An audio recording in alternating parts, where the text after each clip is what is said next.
Russia থেকে তেল আমদানিতে ভারতকে শর্ত বেঁধে ৩০ দিনের ছাড় দিল আমেরিকা। আর তাতেই প্রশ্ন উঠছে, কার কাছ থেকে ভারত তেল কিনবে তা নিয়ে আমেরিকার খবরদারি মানবে ভারত? আগের চুক্তি অনুযায়ী ভারত রাশিয়ার থেকে অপরিশোধিত তেল আমদানি অব্যাহত রেখেছে। সরকার আশ্বাস দিয়েছে দেশে মজুদ জ্বালানির পরিমাণ যথেষ্ট, এই নিয়ে কোনো উদ্বেগের কারণ নেই।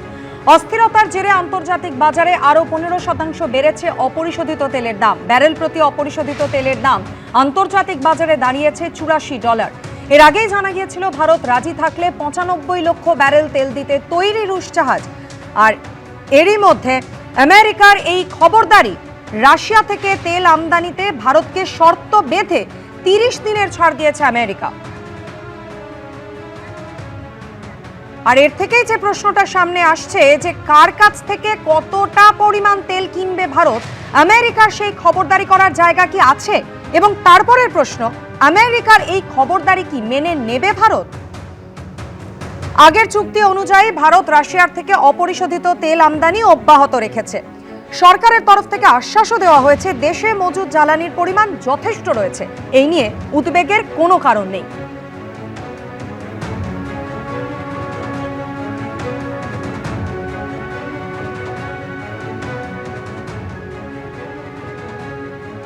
ভারতকে আমেরিকার তেল ছাড়পত্র দেওয়ার পরেই কড়া সমালোচনা বিরোধীদের। এক্স হ্যান্ডেলে পোস্ট করেছেন কংগ্রেস নেতা রণদীপ সুরজেওয়ালা। তিনি লিখেছেন, ভারতের স্বাধীনতা ও সার্বভৌমত্ব বিজেপি সরকারের আমলে সমঝোতার মুখে। ভারত কার থেকে তেল কিনবে তা নিয়ে আমেরিকার অনুমতির কি দরকার? ভারতকে আমেরিকার তেল ছাড়পত্র আর তারপরেই কড়া সমালোচনা বিরোধীদের। এক্স হ্যান্ডেলে পোস্ট করেছেন রণদীপ সুরজেওয়ালা, যেখানে তিনি প্রশ্ন তুলেছেন, ভারত কার থেকে তেল কিনবে তা নিয়ে আমেরিকার অনুমতির কি দরকার?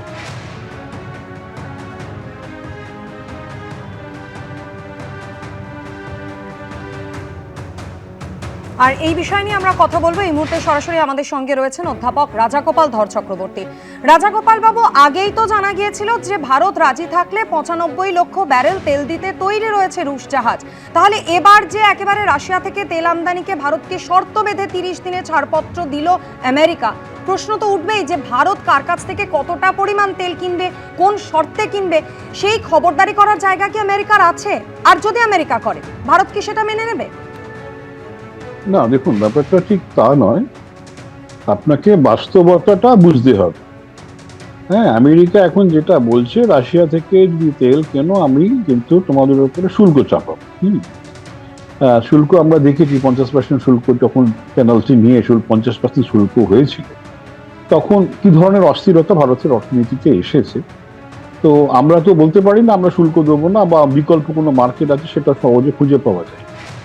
তার ফলে যে আমেরিকা আমরা জানি দাদাগিরি, কিন্তু বাস্তবতা হচ্ছে যে ওরকম একটা পাওয়ারফুল নেশন যার সঙ্গে আমরা নানানভাবে ব্যবসা বাণিজ্যে জড়িয়ে আছি, সেই যদি বলে তোমাদের জিনিসপত্র আমেরিকা আসতে গেলে এই ট্যাক্স দিতে হবে, আমরা তো নিরুপায় না।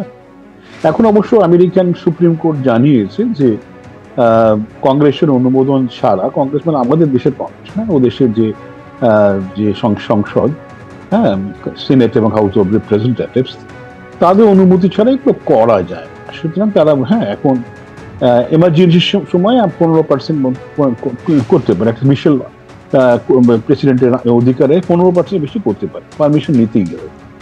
এখন যাই হোক, এখন যে জায়গায় রয়ে গেছে 50% থেকে আমরা যে জায়গায় রয়েছি, আবার পুরোনো জায়গায় ফেরত যাওয়ার তো মানে হয় না। আপনি আমেরিকার সঙ্গে লড়াই করতে পারেন, ওইসব কংগ্রেসের ওইসব আবেগের কথা বলা তার কোনো বাস্তবতা নেই। ব্যাপারটা হচ্ছে খেয়াল রাখতে হবে যে আপনি 30 দিনের রেসপাইট পেয়েছেন, যাই হোক, যে কোনো হোক, সে যদি আপনার কাছে মনে হয় জাতীয় অসম্মান হচ্ছে, কিছু তো করার নেই। এই যে অবস্থা ছিল দেশের মধ্যে, একটা অস্থিরতা, তেল পাওয়া যাবে কি না পাওয়া যাবে, হ্যাঁ, জিনিসের দাম বাড়বে, শেয়ার মার্কেট ধস নেমে যাবে। এখন তো বোঝা যাচ্ছে তেল রাশিয়া থেকে যদি তেল আসে, বেশ 30 দিনের জন্য যদি আসে, 30 দিন পরে আর যুদ্ধ হয়তো চলবে না, 30 দিনও যদি আসে, তো তেলের বাজারটা মোটামুটি সিকিউর। তেলের বাজার সিকিউর মানে তেলের দামটা সিকিউর, তেলের দামটা সিকিউর মানে অর্থনীতি মোটামুটি তার পথে চলবে। শেয়ার মার্কেট যে হোক না কোথাও যুদ্ধ, তেলটা আমাদের তেল তো নিরাপদ দেয়।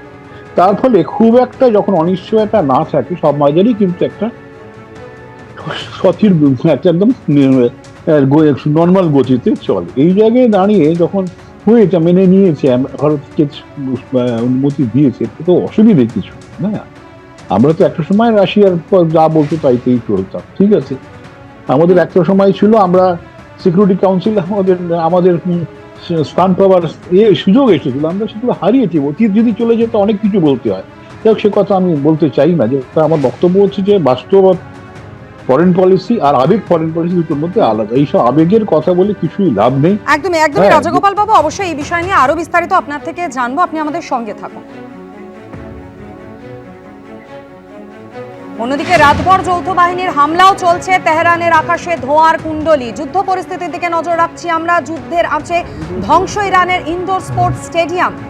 12,000 দর্শক আসন বিশিষ্ট এই তেহরানের আজাদি ইনডোর স্টেডিয়াম, যা একেবারে আপনারা ছবি দেখতে পাচ্ছেন, ভেঙে টুকরো টুকরো হয়ে গিয়েছে, ভস্মীভূত হয়ে গিয়েছে গোটা ইনডোর স্টেডিয়াম।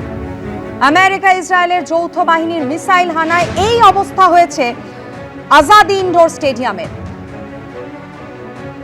খেলাধুলার জন্য নির্দিষ্ট যে এলাকা, সেই এলাকাও একেবারে গুড়িয়ে গিয়েছে।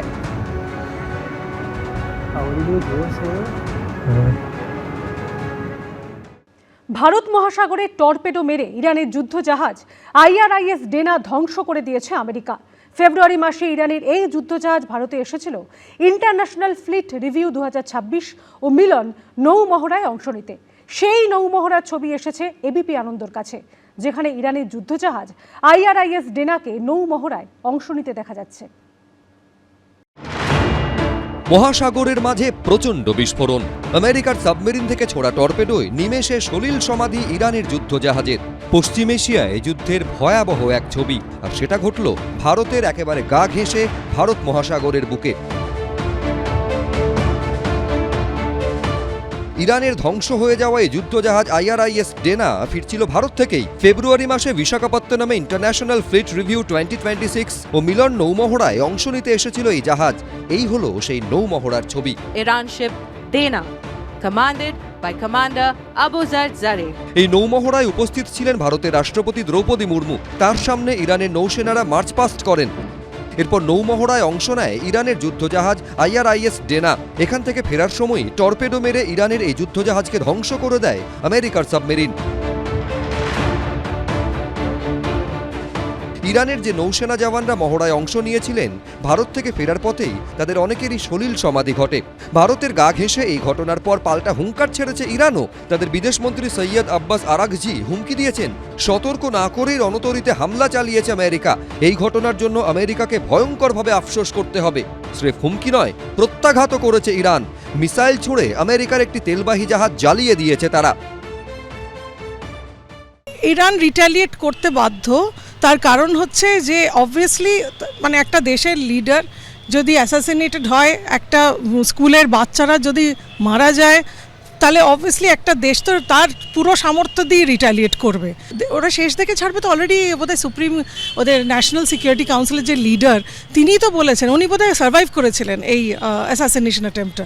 তো উনি বলেছেন যে আমরা we will go to the মানে এক্সট্রিম, মানে আমরা এটা শেষ দেখে ছাড়বো। তা আমরা শেষ দেখে ছাড়বো যখন বলেছে ইরান, কোথায় এটা শেষ হবে that only time will tell. ইসরায়েলের সেনা আবার এই ভিডিও সামনে এনে দাবি করেছে তারা ইরানের একটি ফাইটার জেটকে গুলি করে নামিয়েছে। সেই সঙ্গে ইরানের একাধিক জায়গায় নতুন করে বিস্ফোরণের ছবিও সামনে এসেছে। ABP Ananda.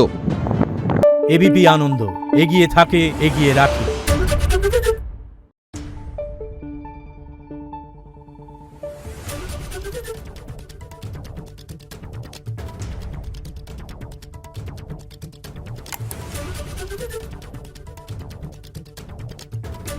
Thank you.